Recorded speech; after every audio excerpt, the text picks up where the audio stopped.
Piron, Madame la ministre de l'Enseignement supérieur et de la Recherche. La parole est à Madame Béatrice Piron.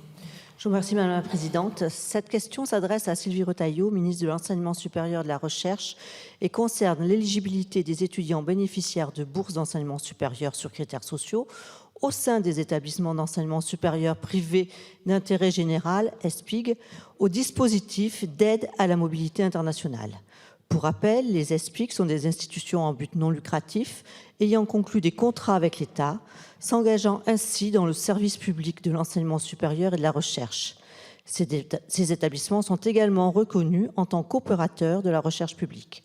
Or, les étudiants bénéficiant de bourses au sein de ces EESPIG ne sont actuellement pas éligibles à l'aide à la mobilité internationale, comme le spécifie la circulaire de 24 mars 2022 relative aux critères sociaux d'attribution des bourses d'enseignement supérieur, des aides au mérite et des aides à la mobilité internationale. Plus précisément, l'annexe 9 de cette circulaire indique que l'aide à la mobilité internationale est soumise à un contingent annuel notifié exclusivement aux établissements publics d'enseignement supérieur engagés dans une contractualisation avec l'État, excluant ainsi les étudiants inscrits dans les EESPIG. Cette situation, qui donne lieu à une disparité de traitement entre les étudiants bénéficiaires de bourses au sein d'établissements partageant la même vocation de service public, soulève des interrogations.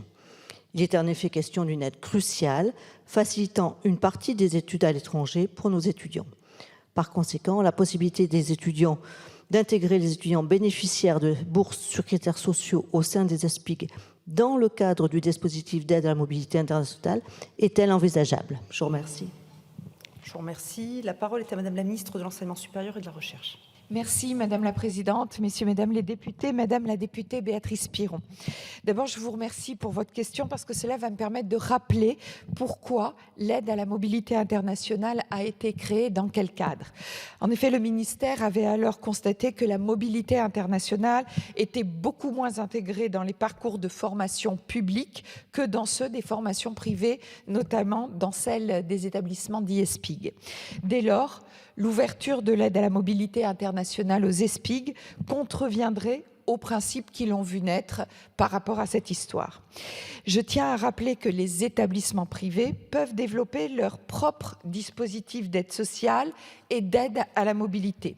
Alors concernant les EESPIG, mon ministère contractualise effectivement avec eux à hauteur de 92,6 millions d'euros en 2023 contre 90,6 en 2021. Une fraction de cette contractualisation dépend du nombre d'étudiants boursiers accueillis. Il leur est donc possible de mobiliser la fraction de cette subvention pour accompagner la mobilité des étudiants qui pourraient, à défaut, se retrouver freinés. Cela répondrait pleinement aux objectifs et à l'objectif d'internationalisation de l'enseignement pour lequel il conventionne.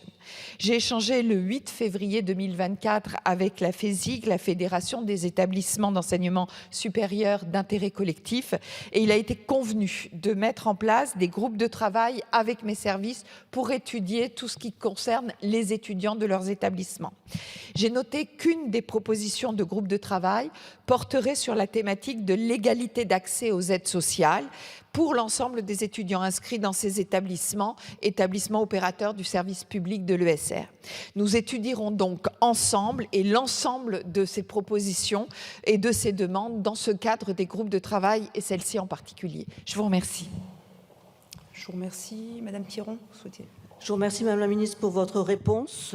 Je continue quand même à militer pour une intégration donc, de tous les étudiants boursiers dans un parcours international. Je crois que c'était une volonté de notre Président d'offrir à tous les jeunes donc, un passage à l'étranger.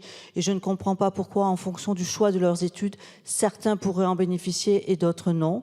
Vous savez très bien que l'aide apportée par l'État donc, sur les formations de ces jeunes est bien souvent ou totalement inférieure au coût que représentent ces étudiants dans les universités françaises.